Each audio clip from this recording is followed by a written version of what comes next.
శ్రీ మహాగణాధిపతయే నమః. దుర్గా దుర్గార్తిశమని దుర్గపత్ని నివారిణి దుర్గమచ్ఛేదిని దుర్గశాదిని దుర్గనాశిని దుర్గతోద్ధారిణి దుర్గనిహంత్రి దుర్గమాపహ దుర్గమజ్ఞానద దుర్గదైత్యలోకదావానలా దుర్గమా దుర్గమా లోక దుర్గమాత్మస్వరూపిణి దుర్గ మార్గప్రద దుర్గమ విద్యా దుర్గ మాశ్రిత దుర్గమ జ్ఞాన సంస్థాన దుర్గమ జ్ఞానవాసిని దుర్గమోహ దుర్గమగ దుర్గమర్థస్వరూపిణి హి దుర్గమాసుర సంహంత్రి దుర్గమాయుధధారిణి దుర్గమాంగీ దుర్గమాత దుర్గాం దుర్గమేశ్వరి దుర్గభీమా దుర్గభామా దుర్గభా దుర్గదారిణి నామావళీమియం యస్తు దుర్గా యా మమ మానవః పటే సర్వభయాన్ ముక్తో భవిష్యతి న సంశయః. ప్రియ భగవద్బంధువులారా, సర్వం శ్రీ మాతృదేవతాచరణారవిందార్పణమస్తు. శ్రీమద్దేవి భాగవతం ప్రథమ స్కంధమునందు 2వ భాగము ప్రారంభించుచున్నాము. సూత మహర్షి పలికను శ్రీమద్దేవి భాగవతము మిగుల పవిత్రమైనది. ఇది వేద ప్రసిద్ధమైన పురాణము. మహానుభావులైన మీరు దీనిని గురించి ప్రశ్నించితిరి. దాని వలన నేను ధన్యుడను, భాగ్యశాలిని, పరమ పవిత్రుడనైతిని. నేనిప్పుడు దీనిని వచించెదను. ఈ పురాణము సమస్త శృతుల యొక్క అర్థముల చేత ఆమోదింపబడినది. అఖిల శాస్త్ర రహస్యములలో ఆగములలో సాటిలేని విశేష స్థానము పొందినది. యోగులకు ముక్తిని ప్రసాదించున్నది. బ్రహ్మాది దేవతల ద్వారా సేవింపబడినది. ప్రముఖ మునిగణముల యొక్క ఉత్తమ స్తోత్రముల ద్వారా సదా చింతన చేయబడినది. భగవతి జగదంబిక యొక్క కోమల చరణ కమలములకు ప్రణమిల్లి నేను విస్తృతముగా ఈ పురాణమును చెప్పుటకు ఉద్యమించెదను. ద్విజవరులారా, ఇది రసములకు భాండాగారము. ఇందులో ఎచట చూచినను భగవతి ఎడల భక్తియే నిహితమై ఉన్నది. అందువలన భగవతి యొక్క పేరుతోనే అనగా శ్రీమద్దేవి భాగవతమను పేరుతో ఈ పురాణము ప్రసిద్ధమైనది. ఉపనిషత్తులలో విద్యయను పేరుతో ప్రసిద్ధమైనది. ఆధ్య, పర, సర్వజ్ఞ అను నామాంతరములు కలిగినది. ప్రాపంచిక రాకపోకల బంధమును ఖండించుటలో నేర్పరి అయినది. ప్రాపంచిక రాకపోకల బంధమును ఖండించుటలో నేర్పరి అయినది. సమస్తమునందును తన సత్తా కలిగియున్నది. దుష్టజనులెన్నటికి తెలుసుకొనలేనట్టిది. మునులు ధ్యానించగా స్వయముగా తన ఉనికిని సూచించున్నది. అట్టి భగవతి జగదంబిక ఈ ప్రవచన కార్యమునందు సాఫల్యమును ప్రసాదించి అనుగ్రహించుగాక. తన త్రిగుణాత్మక శక్తితో సత్ అసత్ రూపమైన సకల జగత్తును సృష్టించి దాని రక్షించుటయందు తత్పరురాలైనది. ప్రళయకాలమునందు సమస్తమును సంహరించునది. స్వయముగా ఒంటరిగానే విహారము సలుపు స్వాభావిక గుణము కలిగినది. చరాచర జగత్తును సృష్టించు భగవతి జగదంబికను నేను మనస్సులో ధ్యానించెదను. బ్రహ్మ ఈ సమస్త సృష్టికి కర్తయని పురాణములు వేదములు తెలుపును. ఇది అందరికీ తెలిసిన విషయమే. భగవంతుడైన విష్ణువు నాభికమలము నుండి బ్రహ్మ జన్మించనని చెప్పుదురు. అట్టి ఎడల బ్రహ్మ స్వతంత్రమైన సృష్టికర్త ఎట్లగును? విష్ణువును కూడా స్వతంత్ర సష్టయని చెప్పలేము. శేషశయ్య మీద నిద్రించియుండగా ఆయన నాభి నుండి కమలము పుట్టెను.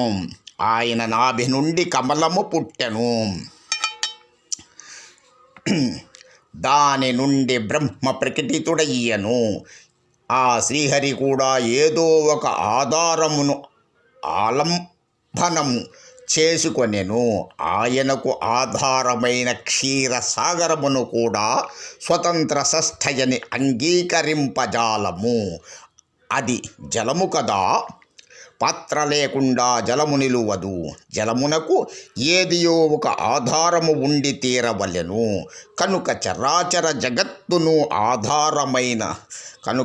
చరాచర జగత్తునకు ఆధారమైన జగదంబికయే సృష్టగా నిశ్చయింపబడినది. నేను ఆమెనే శరణు పొందెదను. కమలమునందు స్థితుడైయున్న బ్రహ్మకు ఆ దేవి దర్శనము లభించెను. విష్ణు భగవానుడు యోగనిద్రాధీనుడై శయనించియుండెను. అప్పుడా ప్రభువును మేల్కొలుపుటకు పితామహుడు జగదంబికను స్తుతించెను. ఆ దేవిని నేను శరణుజొచ్చి తిని. ఆ దేవి సగుణ నిర్గుణ రూపిణి, ముక్తిని ప్రసాదించున్నది, మాయాస్వరూపిణి. ఇప్పుడు నేనా జగజ్జననిని ధ్యానించి సకల పురాణములను ప్రవచించెదను. మునిగణములు విని నన్ను అనుగ్రహించెదురుగాక. శ్రీమద్దేవి భాగవతము అన్నిటికంటే ఉత్తమమైనది, పవిత్రమైన పురాణముగా అంగీకరించబడినది. దీనిలో 18,000 శ్లోకములు గలవు. అది సంస్కృత భాషయందు రచింపబడినది. వేదవ్యాసుడు 12 స్కందములతో దీనిని శోభిల్ల చేసెను. 12 స్కందములతో దీనిని శోభిల్ల చేసెను. ఈ పురాణమునందు 318 అధ్యాయములు గలవు. ప్రథమ స్కందమునందు 20, ద్వితీయమునందు 12, తృతీయమునందు 20, చతుర్థమునందు 25, పంచమమున 35, షష్ఠమున 31, సప్తమమున 40, అష్టమమున 24, నవమమునందు 70, దశమమున 13, ఏకాదశమునందు 24, ద్వాదశ స్కందమునందు 14 అధ్యాయములు గలవు. ఈ పురాణమునందలి అధ్యాయములలో 18,000 శ్లోకములు ఉన్నవి. మహాత్ములు వచించెదరు. పురాణ విషయములగు సర్గ, ప్రతిసర్గ, వంశము, వంశానుకీర్తనము, మన్వంతర వర్ణన అను 5 లక్షణములతో ఇది శోభితమై ఉన్నది. 5 లక్షణములతో ఇది సుశోభితమై ఉన్నది. నిర్గుణమైనది, సదా విరాజమానమై ఉన్నది, సమస్తమునందు వ్యాపించియున్నది, వికారము లెప్పుడునూ లేనిది, శివస్వరూపిణి, యోగులచే తెలియబడినది, సమస్తమును ధరించున్నది, తురీయావస్థయందున్నది. ఆ భగవతి సత్వ రజ తమోగుణ శక్తులు స్త్రీ ఆకారమునందు మహాలక్ష్మి, మహాసరస్వతి, మహాకాళీ రూపమున ప్రకటమైనది. ప్రపంచము యొక్క అస్తవ్యస్తతను తొలగించుటకే ఈ దేవి అవతరించెను. దీనినే శాస్త్రజ్ఞులు సర్గమందురు. సృష్టి స్థితి సంహార కార్యములను నిర్వహించుటకు బ్రహ్మ, విష్ణువు, రుద్ర రూపములలో ఆ మిథ్యాశక్తి ఏ ప్రకటితురాలయ్యను. ఇది ఏ ప్రతిసర్గ. చంద్రవంశపు రాజుల సూర్యవంశపు రాజుల ఉపాఖ్యానములు గలది. హిరణ్యకశిపుడు మొదలగు దైత్యుల ప్రసంగవర్ణనలు గలది. వంశమని అందురు. స్వయంభువు మొదలగుగా గల ప్రముఖ మనువుల వర్ణన, వారి కాల నిర్ణయము మన్వంతర మను పేరుతో ప్రసిద్ధి వహించెను. ఆ మనువుల వంశ పరంపరను విశదముగా వర్ణించినదే వంశానుచరిత మయ్యను. ఈ 5 లక్షణములతో ఈ పురాణము శోభిల్లుచున్నది. మహానుభావుడగు వ్యాసుడు 1,25,000 శ్లోకములతో రచించిన మహాభారతము ఇతిహాసము అనబడును. ఈ 5 లక్షణములు మహాభారతమునందు కూడా కలవు. వేదములు 4.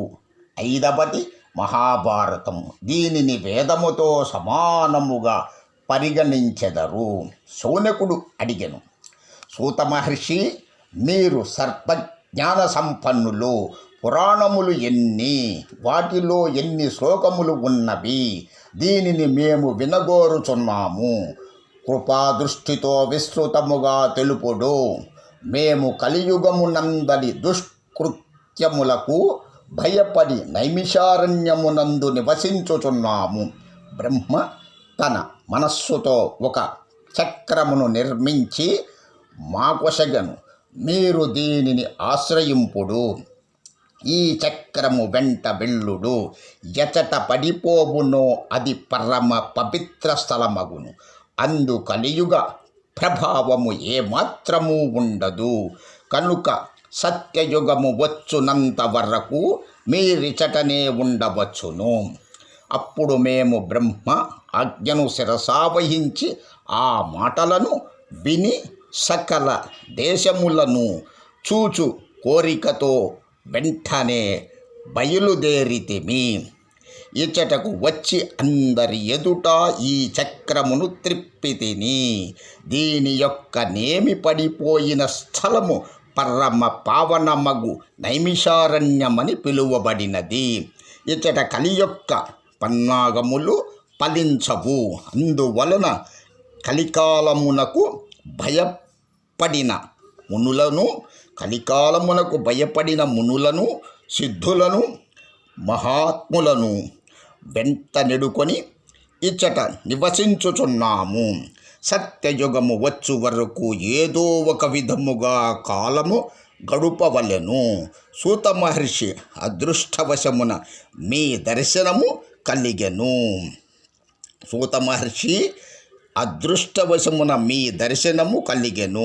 ఇప్పుడు మీరు వేద సంబంధమైన పావన పురాణగాథలను తెలుపుడు. మమ్ములను కృపచూడు. సూత మహర్షి, మీ బుద్ధి మిగుల విలక్షణమైనది.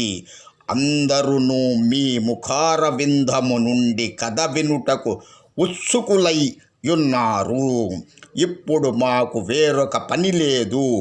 మేము మనస్సును ఏకాగ్రమనరించు కొంటిమి. మీరు చాలా కాలము ఇచ్చటనే ఉండు. దుఃఖములు బాధలు ఎప్పుడును మీ దరిదాపునకు రాజాలవు. ఇప్పుడు పుణ్యప్రదము శుభప్రదమైన దేవీ భాగవతమును దయతో వినిపింపుడు. దీన్ని ధర్మ అర్థ కామములెనడి పురుషార్థములు 3 విస్తృతముగా వర్ణించబడినవి. బ్రహ్మ విద్య కూడా చెప్పబడినది. అది తెలుసుకొనినచో మోక్షము కూడా సులభమగును. సూత మహర్షి, మునివరుడగు వ్యాసుని ముఖారవిందము నుండి వెలువడిన ఈ పరమ పావన గాథ మనస్సును ముగ్ధమునరించును. దీనిని విని కూడా మా చెవులకు తృప్తి తీరలేదు. దీనిలో సమస్త గుణములు కలవు. సమస్త జగత్తును సృష్టించు భగవతి జగదంబిక లీలానాట్యములతో ఈ పురాణము శోభిల్లుచున్నది. ఆ ప్రభావముతో పాపములన్నీయు నశించిపోవును. ఆ పరమ పవిత్రమైన అద్భుతమైన భగవతి పేరుతో శోభ లొలికెడి శ్రీమద్దేవీ భాగవతమను పేరుగల పురాణమును దయతో మాకు వివరింపుడు. ఓం నమః శివాయ చ నమః శివాయ. జై దుర్గా, జై జై దుర్గా, జై దుర్గా, జై జై దుర్గా, జై దుర్గా, జై జై దుర్గా. అమ్మల గన్నయమ్మ మూరమ్మల మూలపుటమ్మ చాలా పెద్దమ్మ, సురారులమ్మ కడుపారెడి పుచ్చనియమ్మ, దన్నులో నమ్మిన వేల్పుటమ్మల మనమ్మల నుండెడియమ్మ. దుర్గ మాయమ్మ కృపాబ్ది ఇచ్చుత కవిత్వ మహత్వపటుత్వ సంపదన్. సమస్త సన్మంగళాని భవం. సర్వే జనా సుఖినో భవంతు. లోకా సమస్త సుఖినో భవంతు. ఓం శాంతి. ప్రథమ స్కందమునందు 2వ అధ్యాయము పూర్తి. తదుపరి 3వ అధ్యాయము. ఓం శాంతి శాంతి శాంతి.